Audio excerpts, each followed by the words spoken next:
Hi friends, मैं हूं पंकज राय और आप देख रहे हैं दीपिका चैनल। आज मैं सामान्य हिंदी में कुछ नई चीजों की चर्चा करने वाला हूं प्रश्नों के माध्यम से। इसलिए आपसे अनुरोध है कि आप अंत तक जुड़े रहें, बीच बीच में उठ करके न जाएं या वीडियो को बीच में न छोड़ें। चलिए आज का वीडियो स्टार्ट करते हैं। पहला प्रश्न है, देवनागरी लिपि का सर्वप्रथम प्रयोग कहां हुआ था? बड़े इंपॉर्टेंट प्रश्नों का संग्रह आज मैं लेकर के आपको आया हूं और प्रश्नों में आपको विविधता नजर आएगी। बहुत ही इंपॉर्टेंट प्रश्न है, कई बार प्रतियोगी परीक्षाओं में पूछा गया है।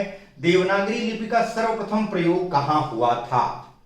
तो मैं बताना चाहूंगा, यहां देखिए 4 विकल्प दिए गए हैं। पाणिनि कृत अष्टाध्यायी यानी महर्षि पाणिनि ने जो अष्टाध्यायी लिखा उसमें, या अपभ्रंश साहित्य में, या अमीर खुसरो की पुस्तक में, या जयभट्ट के शिलालेख में। तो मैं बताना चाहूंगा कि जयभट्ट करके एक राजा थे जो गुजरात के थे। उन्होंने 8वीं सदी में अपने शिलालेख में देवनागरी लिपि का सर्वप्रथम प्रयोग किया था। तो इस हिसाब से विकल्प जो डी है वो सही है। दूसरा प्रश्न, मुझे बताओ कि तुम्हारा जन्म कब और कहां हुआ था?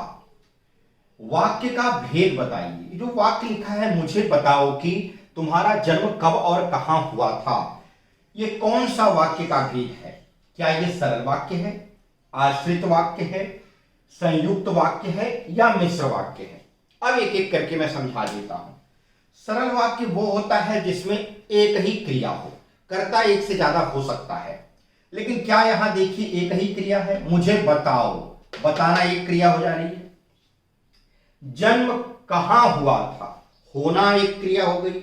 तो दो क्रियाएं आ रही हैं। आश्रित वाक्य देख लीजिए, तो यहां सरल वाक्य तो है नहीं है। आश्रित वाक्य उसको कहते हैं जहां जो उपवाक्य या वाक्य किसी वाक्य पर आश्रित होता है। तो यहां ये पूरा वाक्य किसी पर आश्रित नहीं है, बल्कि ये एक पूर्ण वाक्य है। तो ये विकल्प भी गलत है। संयुक्त वाक्य देख लीजिए। संयुक्त वाक्य वो होता है जहां संयोजक अवयवों से दो वाक्य जुड़ते हैं और दोनों अपना स्वतंत्र अर्थ रखते हैं। लेकिन अगर हम यहां देखें तो यहां की संयोजक से दो वाक्य जुड़े हैं। यहां पर ये जो है वो प्रधान उपवाक्य है, मुझे बताओ। क्या बताएगा? तुम्हारा जन्म कब हुआ था। तो ये जो तुम्हारा जन्म कब हुआ था, ये इस पर आश्रित है, यानी इस पे डिपेंड है। तो इसका मतलब यह है कि यह संयुक्त वाक्य भी नहीं है। संयुक्त वाक्य में मैंने आपको बताया कि दो उपवाक्य या दो स्वतंत्र वाक्य एक दूसरे पर निर्भर नहीं होते, वहां दोनों की स्वतंत्रता होती है, दोनों अपना पूर्ण अर्थ रखते हैं। लेकिन यहां पर दूसरा वाला पार्ट पहले वाले पार्ट पर आश्रित है। तो यहां पर देख लीजिए मिश्र वाक्य होगा। मिश्र वाक्य में क्या होता है? कई सारे उपवाक्य, ठीक है, मिल करके एक वाक्य बनाते हैं। इसमें एक जो वाक्य रहता है वो मुख्य उपवाक्य का कार्य करता है। अब देख लीजिए, मुझे बताओ, यानी कुछ बताना है। क्या बताना है? कि तुम्हारा जन्म कब हुआ था। ये जो पार्ट है इस पर आश्रित है, ये मिश्र वाक्य होगा। विकल्प डी सही है। तीसरा प्रश्न देख लीजिए, कदाचित शाम तक वो वापस आ जाए। गौर करिए, कदाचित संभावना जाहिर की जा रही है, उम्मीद लगाई जा रही है कि शाम तक वो वापस आ जाएं, यानी भविष्य काल की बात की जा रही है। इस वाक्य में प्रयुक्त काल को पहचाने। कौन सा काल होगा भाई? सामान्य भविष्य। सामान्य भविष्य में संभावना नहीं जाहिर की जाती, तो विकल्प ए जो है वो गलत है। संदिग्ध वर्तमान, यहां वर्तमान की तो बात ही नहीं है नंबर एक चीज, क्योंकि जाएं यानी भविष्य की बात की जा रही है, तो ये पूरी तरह से गलत है। संदिग्ध भूत, इसमें कोई भूतकाल की बात नहीं की जा रही है, बल्कि भविष्य में उम्मीद जताई जा रही है, इसलिए संभाव्य भविष्य इसको कहते हैं। विकल्प डी सही है, क्योंकि इसमें भविष्य में कोई संभावना जताई जाती है। चौथा प्रश्न, कौन सा स्थायी भाव नहीं है? निर्वेद। निर्वेद जो है ये स्थायी भाव है। पूछा क्या जा रहा है? कौन सा स्थायी भाव नहीं है? निर्वेद एक स्थायी भाव है, विस्मय एक स्थायी भाव है, जुगुप्सा एक स्थायी भाव है, करुण एक रस है, यह स्थायी भाव नहीं है, इसलिए करुण जो है वो सही है। यहां पूछा जा रहा है कि कौन सा स्थायी भाव नहीं है। गौर करिएगा मित्रों, यहां स्थायी भाव ऐसा पूछा जा रहा है कि जो इन शब्दों में कौन सा ऐसा शब्द है या कौन सा ऐसा विकल्प है जो स्थायी भाव नहीं है। तो ये सारे के सारे स्थायी भाव हैं, पर करुण एक रस है, ठीक है, और ये तीनों जो हैं वो रसों के स्थायी भाव हैं। तो करुण तो रस हो गया, इसलिए कौन सा स्थायी भाव नहीं है? तो करुण स्थायी भाव नहीं है, विकल्प डी सही होगा। पांचवा प्रश्न देख लीजिए। अर्चना अत्यंत सुंदर है, रेखांकित पद का भेद बताइए। या किसको रेखांकित किया गया है? अत्यंत को। गौर करिए, इसको रेखांकित किया गया। तो अब ये देखिए व्याकरण के हिसाब से, ठीक है, ये क्या है? पद परिचय अगर हम इसका करें तो क्या ये विशेषण है? नहीं। अब आप कहेंगे क्यों, ये तो विशेषण लग रहा है। विशेषण इसलिए नहीं है मित्रों कि अर्चना शब्द की विशेषता जो है वो सुंदर बता रहा है कि अर्चना कैसी है, सुंदर है।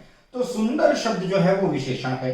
तो पहली बात ये क्लियर हो गई कि विशेषण तो सुंदर है, अत्यंत सुंदर नहीं है। तो क्या ये विशेष्य या विशेषण है?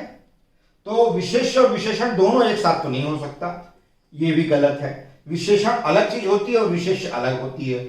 एक ही शब्द विशेष्य और विशेषण नहीं हो सकता। सविशेषण जैसी कोई चीज नहीं है, हटा दीजिए उसको। तो ये क्या है? विकल्प बी देखिए, प्रविशेषण। प्रविशेषण क्यों है? गौर करिएगा, प्रविशेषण कहते किसको है? प्रविशेषण वह शब्द होता है जो विशेषण की भी विशेषता बताए, यानी ऐसा शब्द जो विशेषता बता रहा है संज्ञा या सर्वनाम की। अर्चना संज्ञा है, वाक्य का कर्ता भी है। अर्चना की विशेषता कौन बता रहा है? सुंदर। सुंदर शब्द विशेषण हो गया। अब इस सुंदर की भी विशेषता बता रहा है ये शब्द अत्यंत, बता रहा है कि वो अत्यंत सुंदर है। तो सुंदर, सुंदर शब्द खुद में विशेषण है, विशेषण की भी विशेषता बताने वाले शब्द को हम कहते हैं प्रविशेषण। इस हिसाब से विकल्प बी जो है वो सही होगा। चलिए आगे के कुछ प्रश्नों को देखते हैं। अब आगे मैं कुछ प्रश्न लिखूंगा और उनकी व्याख्या करूंगा। अब मित्रों यहां हम कुछ आगे के प्रश्नों को देख लेते हैं। छठवां प्रश्न है, सभी महाप्राण वर्णों वाला वर्ग है। ये चार विकल्प दिए गए हैं, चारों में कुछ वर्ण यानी अक्षर लिखे गए हैं। इनका एक ग्रुप बनाया गया है, हर एक वर्ग में कुछ ग्रुप हैं अक्षरों के। इसमें कौन सा ऐसा ग्रुप है जो सभी महाप्राण है? ठीक है, अब एक एक करके हम पहले जान लेते हैं कि महाप्राण क्या है। महाप्राण मित्रों मैंने पहले पिछली वीडियो में बताया है कि महाप्राण जो होता है वो जो वर्ग है, हमारे वर्गों में जो वर्गीय व्यंजन है क से लेकर के म तक 5 वर्ग हैं, क च ट त प, उसमें जो दूसरा अक्षर है और दूसरे के अलावा चौथा अक्षर है, क्योंकि पहला, तीसरा और पांचवा वो अल्प प्राण होते हैं। दूसरा और चौथा, जैसे क ख ग घ अंग हम बोलते हैं, तो दूसरा अक्षर क्या आया? ख, और चौथा अक्षर क्या आया? घ। ये जो हैं ये दोनों अक्षर महाप्राण हैं। अब हर वर्ग में, जैसे क वर्ग में ख और घ, च वर्ग में कौन सा आएगा? छ और झ। ऐसे ट वर्ग में क्या आएगा? ठ, और ठ के बाद ड नहीं, ढ। तो ख, घ, छ, झ, ठ और ढ। तो इस तरह से हर एक वर्ग में आप निकाल सकते हैं। मैंने आपको एक ट्रिक बता दिया, दूसरा और चौथा वर्ण। इसके अलावा और क्या? इसके अलावा जो संयुक्त व्यंजन हैं हमारे श, श, स और ह, ये सभी भी महाप्राण हैं। ठीक है, इनको बोलने में ज्यादा प्राणवायु निकलती है। अब गौर कर लीजिए इस हिसाब से, यहां देखिए दूसरा वर्ण मिल गया, यहां भी दूसरा वर्ण है, और यहां देखिए यहां भी दूसरा है। तो दूसरा और चौथा मैंने बताया था, दूसरा और चौथा वर्ग वाले अक्षर यानी हर एक वर्ग के दूसरे और चौथे अक्षर महाप्राण होते हैं। यहां देखिए सारे दूसरे हैं, इसका मतलब ये महाप्राण है पूरा का पूरा। चेक कर लीजिए बाकी, यहां लिखा है ध, ठीक है, त वर्ग में त थ द ध, चौथा वर्ण ये आ गया। लेकिन यहां देखिए च आया, ये तो पहला वर्ण है, इस हिसाब से ये गलत हो जाएगा। यहां देख लीजिए म आया है, म पांचवा वर्ण है, पांचवें वर्ण की गणना इसमें होती ही नहीं है, ये गलत हो गया। यहां क्या आया है, य आया है, फिर यहां क्या आ गया, द आया, द कौन सा लेटर है, तीसरा, त थ द, यानी कि तीसरा लेटर तो होता ही नहीं है इसमें। और दूसरी चीज है इसमें अंतस्थ व्यंजन य र ल व, ये जो है ये अल्प प्राण में आते हैं, तो ये गलत, ये भी गलत। तो कौन सा विकल्प सही है, ए वाला सही है। सातवां प्रश्न देख लेते हैं। अपने को संकट में डालना अर्थ के लिए सही मुहावरा है। अपने को संकट में डालना, इस अर्थ के लिए सही मुहावरा कौन सा होगा? बिल्ली के गले में घंटी बांधना, या बी है भैंस के आगे बीन बजाना, सी है मक्खियां मारना, या डी है भीगी बिल्ली बनाना।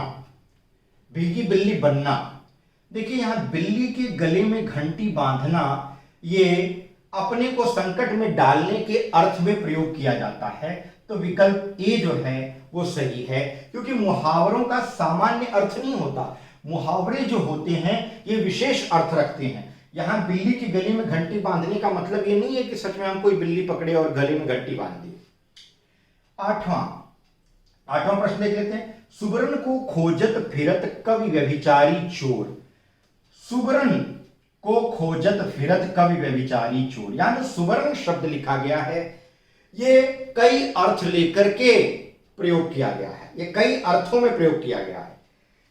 यहां कहा गया कि सुवर्ण को खोजत फिरत, यानी सुवर्ण को खोजते हैं कौन कौन से लोग, कवि, व्यभिचारी और चोर। जो दुराचारी व्यक्ति हैं, जो व्यभिचारी हैं, उनके लिए सुवर्ण का क्या अर्थ है, कवि के लिए सुवर्ण का क्या अर्थ है, और चोर के लिए सुवर्ण का क्या अर्थ है। यहां लिखा गया सुवर्ण को खोजत फिरत कवि व्यभिचारी चोर, इसमें अलंकार है। तो ये जो पंक्ति है सुवर्ण को खोजत फिरत कवि व्यभिचारी चोर, इसमें कौन सा अलंकार होगा पहले हम समझेंगे, क्योंकि शब्दों के अंदर यहां देखिए ये यहां जो है शब्दों के आधार पर, यानी शब्दों में ही चमत्कार उत्पन्न किया गया, यहां अर्थ में वो सब चमत्कार नहीं उत्पन्न किया गया है। तो जहां शब्द से चमत्कार उत्पन्न होता है वहां क्या होता है, शब्दालंकार होता है, और जहां अर्थ से चमत्कार उत्पन्न होता है वहां अर्थालंकार होता है। शब्दालंकार में अनुप्रास, यमक, श्लेष आते हैं। तो अब देखिए यहां शब्द से चमत्कार उत्पन्न होता है, तो उस हिसाब से यहां पर क्या होगा, शब्दालंकार होगा। लेकिन प्रॉब्लम है कि शब्दालंकार में श्लेष भी आता है, शब्दालंकार में अनुप्रास भी आता है, तो कौन सा होगा, क्या यहां श्लेष होगा या अनुप्रास होगा? रूपक और उपमा तो होगा नहीं, क्योंकि यहां पर कोई तुलना नहीं की जा रही है, कोई किसी की उपमा नहीं दी जा रही है, और ना तो उपमेय यानी जिसकी तुलना की जा रही है और जिससे की जा रही है उनमें आरोप स्थापित किया जा रहा है, वो भी बात नहीं है। तो ना तो रूपक होगा ना तो उपमा होगा। श्लेष और अनुप्रास में क्या होगा वो हम देखते हैं। सुवर्ण शब्द को मैंने बताया आपको कि उसको ध्यान से देखिए। सुवर्ण का अर्थ कवि के लिए क्या है, व्यभिचारी के लिए क्या है, और चोर के लिए क्या है। कवि जो होता है वो सुवर्ण का मतलब है अच्छे वर्ण, अच्छे अक्षरों की तलाश करता है, अच्छे शब्दों की तलाश करता है ताकि वो अच्छी कविता लिख सके। उसके लिए सुवर्ण मतलब सुवर्ण, सुंदर वर्णों की तलाश करता है। वो खोजत फिरत, वो खोजता फिरता है, कौन, कवि। कवि जो है सुंदर वर्ण ढूंढता है, सुंदर शब्द ढूंढता है ताकि उसकी कविता में सौंदर्य उत्पन्न हो, प्रभावकारी उसकी कविता हो सके। व्यभिचारी जो दुराचारी व्यक्ति है, जो कुदृष्टि से देखता है स्त्रियों को, उसके लिए, उस व्यभिचारी के लिए सुवर्ण का मतलब क्या है, सुंदर वर्ण वाली, सुंदर रंग वाली। वर्ण का मतलब यहां अक्षर से नहीं है, यहां वर्ण का मतलब है रंग से, अच्छे रंग वाली यानी गोरे, अच्छे सुंदर दिखने वाली स्त्री से है। तो सुवर्ण का अर्थ व्यभिचारी के लिए अच्छी स्त्री है, सुंदर स्त्री है। और चोर क्या ढूंढता है, चोर के लिए सुवर्ण मतलब स्वर्ण है। सुवर्ण मतलब स्वर्ण, स्वर्ण का मतलब क्या होता है, सोना, गोल्ड जिसको कहते हैं आप। तो चोर क्या ढूंढता है? वो सुवर्ण मतलब सोना ढूंढता है। चोर के लिए सुवर्ण को खोजत फिरत, वो स्वर्ण को खोजता फिरता रहता है। व्यभिचारी सुंदर वर्ण वाली स्त्री ढूंढता रहता है और कवि सुंदर वर्ण या अक्षरों की तलाश में रहता है। तो एक ही शब्द में कई अर्थ चिपके हैं, एक ही शब्द में कई अर्थ चिपके हुए हैं, इसलिए इसको श्लेष कहते हैं। श्लेष शब्द का शाब्दिक अर्थ होता है चिपकना।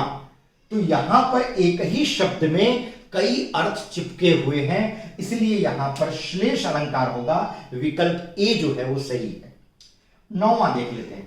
निम्नलिखित में कौन सी बोली उत्तर प्रदेश की नहीं है? देखिए, कन्नौज उत्तर प्रदेश से संबंधित है, तो कन्नौजी तो उत्तर प्रदेश की बोली है। भोजपुरी, भोजपुर बिहार से प्रारंभ हुई थी, लेकिन भोजपुरी उत्तरांचल जो है, उत्तरांचल कह रहा हूं, क्षमा करिए, पूर्वांचल, जो पूर्व के जिले हैं उत्तर प्रदेश के, जैसे वाराणसी है, आपका बलिया है, आपका मऊ है, आजमगढ़ है, ठीक है, गाजीपुर है, गोरखपुर भी ले लीजिए, तो ये सब जो जिले हैं वो क्या है? भोजपुरी बोलते हैं। ठीक है, तो भोजपुरी तो वहां की भाषा है, बोली है भाई। ब्रज भी बोली जाती है, आपके आगरा चले जाइए वहां ब्रज भाषा बोली जाती है। तो कन्नौजी, भोजपुरी और ब्रज, ये तो तीनों बोली उत्तर प्रदेश की हैं। लेकिन प्रश्न क्या है? निम्नलिखित में कौन सी बोली उत्तर प्रदेश की नहीं है? मित्रों, नहीं है पूछा जा रहा है, इसलिए क्या आएगा? मेवाती। मेवाती कहां की बोली है? मेवाती राजस्थान की बोली है। ठीक है, तो विकल्प ए जो है वो सही होगा, बाकी सब गलत होंगे। ये सब उत्तर प्रदेश की बोलियां हैं, लेकिन पूछा जा रहा है कि उत्तर प्रदेश की बोली कौन सी नहीं है, तो नहीं है पूछा जाएगा तो मेवाती आएगा, क्योंकि मेवाती बोली जो है राजस्थान की बोली है। अगला देख लेते हैं। रीतिवाचक क्रिया विशेषण छांटिए। रीतिवाचक क्रिया विशेषण हमें छांटना है। अब रीतिवाचक जो क्रिया विशेषण होता है वो क्या करता है? रीति तरीका बताता है, क्रिया विशेषण मतलब क्रिया के होने का तरीका बताता है। तो ऐसा विशेषण शब्द, देखिए विशेषण और क्रिया विशेषण में फर्क होता है। विशेषण जो होता है वो क्रिया की विशेषता, संज्ञा या सर्वनाम की विशेषता बताता है। क्षमा करें, मैंने क्रिया बोल दिया गलती से। विशेषण जो होता है वो संज्ञा या सर्वनाम की विशेषता बताता है, लेकिन क्रिया विशेषण, देखिए इसके नाम से ही पता चल रहा है, क्रिया विशेषण ये क्रिया की विशेषता बताता है।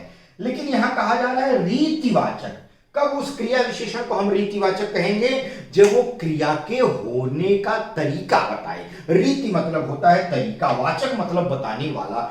ऐसा क्रिया विशेषण शब्द जो क्रिया के होने का तरीका बताए वो रीतिवाचक क्रिया विशेषण कहलाता है। अब देख लीजिए, यहां वहां ये क्रिया के होने का जगह बताएगा, वह यहां वहां टहल रहा है, तो यहां वहां जो हो जाएगा वो क्रिया विशेषण तो है, लेकिन कौन सा क्रिया विशेषण होगा? ये हो जाएगा स्थानवाचक क्रिया विशेषण, एडवर्ब ऑफ प्लेस कहते हैं इसको हम। यहां लिखा गया है बहुत, ठीक है, वह बहुत खाता है। अब बहुत जो है वो खाने की विशेषता बता रहा है। अगर हम वाक्य प्रयोग करें तो बहुत शब्द जो है वो परिमाणवाचक क्रिया विशेषण है। परिणाम नहीं मित्रों, परिमाण। परिमाण मतलब क्वांटिटी, ठीक है, परिमाणवाचक क्रिया विशेषण, एडवर्ब ऑफ क्वांटिटी इसको कहते हैं हम। अब देखिए, कल पिताजी कल आएंगे, आएंगे लेकिन कब? कल आएंगे। यहां कल जो है उनके आने का समय बता रहा है, तो ये हो जाएगा समयवाचक। समय मतलब कालवाचक क्रिया विशेषण, कालवाचक इसको कहा जाता है। ये कल क्या बता रहा है? समय बता रहा है, तो इसको कौन सा क्रिया विशेषण कहेंगे? कालवाचक क्रिया विशेषण। अंग्रेजी में इसको कहते हैं एडवर्ब ऑफ टाइम। ठीक है, अब देख लीजिए, जैसे तैसे, ठीक है, उसने जैसे तैसे कार्य किया। ठीक है, जैसे तैसे, क्रिया कैसे की गई? जैसे तैसे की गई। तो काम के होने का तरीका बताया जा रहा है जैसे तैसे से, तो ये हो जाएगा रीतिवाचक क्रिया विशेषण। तो इस हिसाब से विकल्प डी जो है वो सही है। मित्रों, अब आगे के प्रश्नों को हम देखेंगे। कुछ और प्रश्न लिख करके मैं इस क्रम को आगे बढ़ाऊंगा। जुड़े रहिए, भागिए मत। और दूसरी चीज, मैं पिछली वीडियो से देख रहा हूं अब धीरे धीरे कम होते जा रहे हैं, आप लोग कम जुड़ रहे हैं, तो ज्यादा से ज्यादा शेयर करिए, थोड़ा अपना सहयोग करिए, तो ही मेरा हौसला बढ़ेगा। आपके बिना सहयोग से मैं हौसला अपना कैसे बढ़ा पाऊंगा? तो प्यार दीजिए, खूब ढेर सारा इसको लाइक दीजिए और ज्यादा से ज्यादा लोगों तक इसको शेयर करिए। चलिए आगे के प्रश्नों को देखते हैं। अब ये आगे के कुछ प्रश्न देख लेते हैं। 11वां प्रश्न है, चौपाई छंद के प्रत्येक चरण में कितनी मात्राएं होती हैं? तो यहां चौपाई छंद पूछा जा रहा है और पहला जानना ये जरूरी है, चौपाई छंद होता क्या है। देखिए, चौपाई एक सममात्रिक छंद है, सममात्रिक कहते हैं इसको, ठीक है। मात्रिक छंद तो है ही है, ये मात्रिक वार्णिक, ठीक है, मुक्तक, तो मात्रिक छंद है ये, ठीक है। और कैसा मात्रिक? सममात्रिक, सममात्रिक, अर्ध सममात्रिक, विषम मात्रिक, ऐसा होता है मात्रिक छंदों में प्रकार। तो ये एक सममात्रिक छंद है। सममात्रिक क्यों है? क्योंकि इसके प्रत्येक चरण में 16-16 मात्राएं होती हैं। कितनी मात्राएं होती हैं? 16-16। कोई भी एक चौपाई आप उठा करके देख लीजिएगा, उसमें 16-16 मात्राएं होती हैं। और इसके उदाहरण और कुछ चीजें जानना है ज्यादा डिटेल में, तो मेरी पीछे की वीडियो देखिए, आपको उसमें मात्रिक छंद भी मिल जाएगा। खाली छंद के ऊपर एक मैंने बहुत बड़ा वीडियो बनाया है, 1 घंटे से ऊपर का, उसमें सारे मात्रिक छंदों के बारे में मैंने बताया है, ठीक है। तो वो वीडियो देख करके आप डिटेल में जानकारी प्राप्त कर सकते हैं। 12वां प्रश्न देखिए, हल्दी घाटी के रचनाकार कौन है? देखिए, हल्दी घाटी के रचनाकार जो हैं वो श्याम नारायण पांडे हैं। ये आपको याद करना पड़ेगा। राणा प्रताप जी खुद तो हल्दी घाटी के बारे में लिखेंगे नहीं, हरिलौत जी ने नहीं लिखा है, सोहनलाल द्विवेदी जी ने नहीं लिखा है, श्याम नारायण पांडे जी ने हल्दी घाटी लिखा है और इसकी रचना उन्होंने ही की है। तो उसके रचनाकार कौन है? श्याम नारायण पांडे। आ जाइए अगला प्रश्न, कृषाणु का पर्यायवाची शब्द नहीं है। कृषाणु का मतलब क्या होता है? देखिए, कृषाणु शब्द जो है वो अग्नि के पर्यायवाची के रूप में प्रयोग किया जाता है। अग्नि का पर्यायवाची है कृषाणु। तो अग्नि का पर्यायवाची धूमकेतु भी होता है, अग्नि का पर्यायवाची वायु सखा भी होता है। वायु सखा का मतलब जो वायु का सखा हो, यानी जब हवा, वायु मतलब हवा, हवा तेज बहती है तो आग भी तेज लग जाती है, इसलिए आग के पर्यायवाची में वायु सखा भी प्रयोग किया जाता है। आग का पर्यायवाची पावक भी होता है। तो धूमकेतु, वायु सखा और पावक, ये तीनों तो आग के पर्यायवाची हैं, यानी कृषाणु के पर्यायवाची हैं। लेकिन यहां पूछा क्या जा रहा है? कृषाणु का पर्यायवाची शब्द नहीं है, नहीं है पूछा जा रहा है, तो क्या आएगा? अतुल, डी विकल्प सही है। 14वां प्रश्न है, आधुनिक हिंदी साहित्य की पहली आत्मकथा के लेखक। गौर करिए, प्रश्न में कई बार बच्चे कंफ्यूज हो जाते हैं, आप कंफ्यूज मत होइएगा मेरे दोस्तों। आधुनिक हिंदी साहित्य कहा जा रहा है, यहां ये नहीं कहा जा रहा कि आधुनिक काल की पहली आत्मकथा। अगर आधुनिक काल की आत्मकथा पूछा जाएगा तो वो हो जाएगा बनारसी दास जैन की लिखी हुई किताब थी, उनकी आत्मकथा उन्होंने लिखा था अर्धकथानक। अर्धकथानक, ये जो है बनारसी दास जैन की लिखी हुई अर्धकथानक, ये आधुनिक काल की पहली आत्मकथा है। आधुनिक काल, यहां क्या पूछा जा रहा है? आधुनिक हिंदी साहित्य की पहली आत्मकथा। हिंदी साहित्य की पहली आत्मकथा, कौन से हिंदी साहित्य? आधुनिक हिंदी साहित्य। तो उसमें हरिवंश राय बच्चन जी की लिखी हुई, विकल्प सी सही है, क्या भूलूं क्या याद करूं, ठीक है। ये जो रचना है वो हरिवंश राय बच्चन की है। तो आधुनिक हिंदी साहित्य की पहली आत्मकथा इसको कहा जाता है, जो हरिवंश राय बच्चन जी द्वारा लिखी गई है, क्या भूलूं क्या याद करूं, ठीक है। वो जो है हरिवंश राय बच्चन की है। तो आधुनिक हिंदी साहित्य की, हिंदी की पहली आत्मकथा के लेखक कौन माने जाते हैं? तो आप लिखेंगे हरिवंश राय बच्चन। अगर ऐसा प्रश्न पूछा जाए कि आधुनिक काल की पहली आत्मकथा के लेखक कौन है, तो आप बोलेंगे बनारसी दास जैन। तो प्रश्न जरा गौर करिएगा, अगर ट्विस्ट कर देगा तो आप कंफ्यूज हो जाएंगे। यहां देखिए 15वां प्रश्न, ये 14वां था। भरत मुनि ने रसों की संख्या कितनी मानी है? देखिए, भरत मुनि ने क्या किया था, वेदों को आसान बनाने के लिए उसको नाट्य रूप में लिखा था, और क्या किया था, उसका मंचन कराया था, ताकि जनमानस तक वेदों की क्लिष्ट चीजें, कठिन चीजें आसानी से समझ लोग पाएं, लोग आसानी से उस चीज को समझ जाएं और साथ ही साथ उनका मनोरंजन भी हो। इसलिए उन्होंने नाट्य शास्त्र की रचना की थी। नाट्य शास्त्र में भरत मुनि जी की का एक ग्रंथ है जो उन्होंने लिखा था, भरत मुनि जी ने। उसमें इन्होंने रसों की संख्या 8 मानी है। उसमें उन्होंने शांत रस जो है उसको रसों की श्रेणी में नहीं गिना है, क्योंकि ये क्या करते थे, नाट्य शास्त्र में जो वेद है, हमारे चारों वेद, ऋग्वेद, सामवेद, यजुर्वेद, अथर्ववेद, ये चारों वेदों को जो है इसका रूपांतरण उन्होंने नाटक के रूप में किया था, नाट्य शास्त्र वाली जो इनकी पुस्तक है। तो ये क्या करते थे, उस वेदों की कहानियों को, वेदों की चीजों को, वेदों के तथ्यों को नाट्य रूप में, नाटक के रूप में स्टेज पर या मंच पर मंचित कराते थे। तो वहां पर उन्हें यह एहसास हुआ कि नाटक में शांत रस की तो कोई जरूरत ही नहीं है, तो शांत रस को उन्होंने रस ना मान करके सिर्फ 8 रसों की ही बात की है। रसों के लिए मैंने एक ट्रिक बताया है आपको, रस श्रृंगार पुनि हास्य अरु, करुणा रौद्र सुजान, वीर भयरु विभत्स पुनि, अद्भुत शांत बखान। रसों के नाम अगर आपको भूल जाएं तो एक ट्रिक देख लीजिए, पूरी जिंदगी कभी नहीं भूलेगा। और उसी के साथ ये वीडियो मैं समाप्त करूंगा। बने रहिए लास्ट तक और देखिए कि क्या है वो ट्रिक। वो ट्रिक है मित्रों, रस श्रृंगार।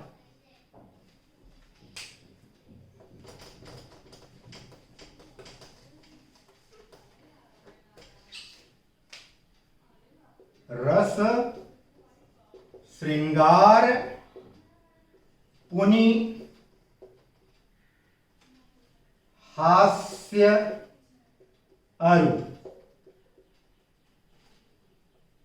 करुणा रौद्र सुजान, वीर भयरु विभत्स पुनि, अद्भुत शांत बखान। गौर करिए, यह है वो ट्रिक जिससे आप रस के नाम याद रखेंगे। रस श्रृंगार, श्रृंगार मतलब श्रृंगार रस, एक रस हो गया। पुनि हास्य अरु, हास्य दूसरा रस। करुणा, अरु मतलब और, रस श्रृंगार पुनि हास्य अरु, करुणा तीसरा रस, रौद्र चौथा रस, ठीक है, भयरु पांचवा रस, विभत्स, ठीक है, छठवां रस, अद्भुत सातवां रस, शांत आठवां रस। ठीक, तो एक रस, हाँ गलती हो गई थोड़ा, यहां से देखिए, रस श्रृंगार पुनि हास्य और करुणा रौद्र सुजान, पहला दूसरा तीसरा चौथा, यहां गलती हो गई, वीर मैंने छोड़ दिया, ये पांचवा हो जाएगा, ये छठवां हो जाएगा, ये सातवां हो जाएगा, ये आठवां और ये नौवां। गौर कर लीजिए एक बार फिर से, रस श्रृंगार पुनि हास्य अरु, करुणा रौद्र सुजान, वीर भयरु विभत्स पुनि, अद्भुत शांत बखान। श्रृंगार से श्रृंगार रस, हास्य से हास्य रस, करुणा से करुण रस, रौद्र से रौद्र रस, भयरु से भयानक रस, ठीक है, वीर से वीर रस, विभत्स से विभत्स रस, अद्भुत से अद्भुत रस, शांत से शांत रस। ठीक है, ये 9 रसों के नाम इस दोहे में आ गए। इस दोहे को याद कर लीजिए, जिंदगी भर आपको रसों के नाम नहीं भूलेंगे। तो मैं समझता हूं आज का वीडियो आपको पसंद आया होगा। आप इसे ज्यादा से ज्यादा लाइक करेंगे, शेयर करेंगे दोस्तों मित्रों तक, और अगर कोई सुझाव है तो कमेंट बॉक्स में लिखेंगे। अगली वीडियो में एक नए विषय के साथ मैं फिर आपसे मिलूंगा। तब तक के लिए बहुत बहुत धन्यवाद।